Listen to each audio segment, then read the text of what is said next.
Welcome to my channel.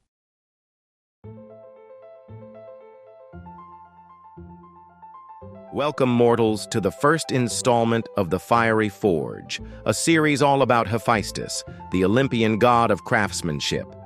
In this episode, we'll be taking a look at some of his many myths and learning about the tools he created that helped shape the course of the Trojan War.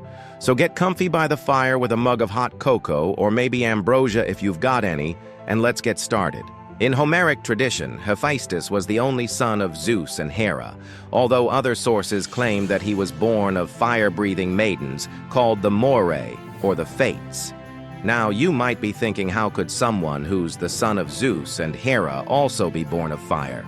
And you, my friend, would be right to question that. But you see, Greek mythology was kind of a free-for-all. Anyone could tell a story about anyone in the Greek pantheon, and often those stories contradicted one another. So it's not really a cohesive, well-written story. It's more like a big old pile of stories that all happen to take place in the same world. It's up to us to sort through them and decide which ones make the most sense. And personally, I think Hephaestus's birth is an example of poetic license taken just a little too far. Like, come on, guys. Couldn't you have picked anyone else for him to be related to? Fire maiden? Fire? That doesn't make any sense.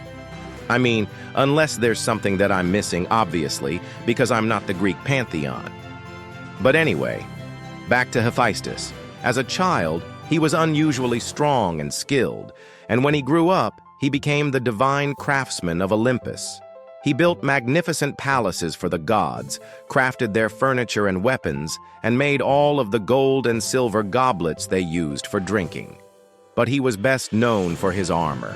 Now, it was said that the only metalworker who could rival him was the mortal man named Vulcan, who lived on the island of Lemnos.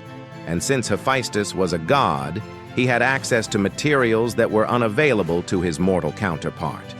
For instance, once when he was making a chariot for Helios, he made it out of pure gold, which may sound ridiculous to us. I mean, what's the point of a golden chariot? You can't exactly race around in that thing. But the Greeks weren't thinking in terms of practicality. They thought in terms of aesthetics. Gold was beautiful, and that was good enough for them. But Hephaestus's greatest work was the armor that he made for Achilles. It was so beautiful, in fact, that Athena wanted it for herself.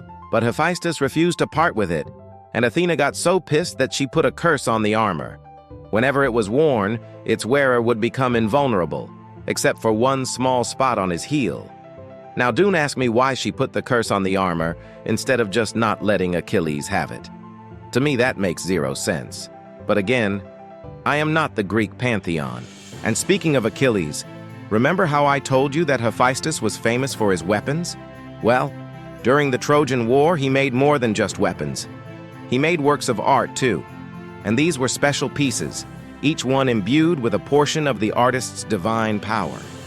With a few simple taps of his hammer, he could imbue an object with protective magic, making it safe to handle or imbue it with offensive magic, making it a deadly weapon. Take, for instance, the shield that he made for the Amazonian princess, Penelope. When Hephaestus was finished with it, he handed it over to Athena, who presented it to Penelope as a wedding gift.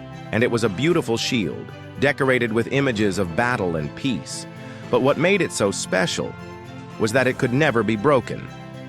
No matter how many times it was hit, no matter how powerful the blow, the shield remained unbroken, deflecting every attack that came against it.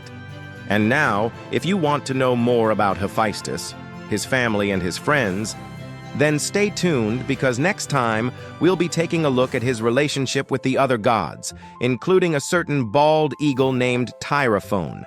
Thanks for watching. Give this video a thumbs up if you liked it, subscribe if you want to see more. And until next time, happy crafting, my little blacksmiths.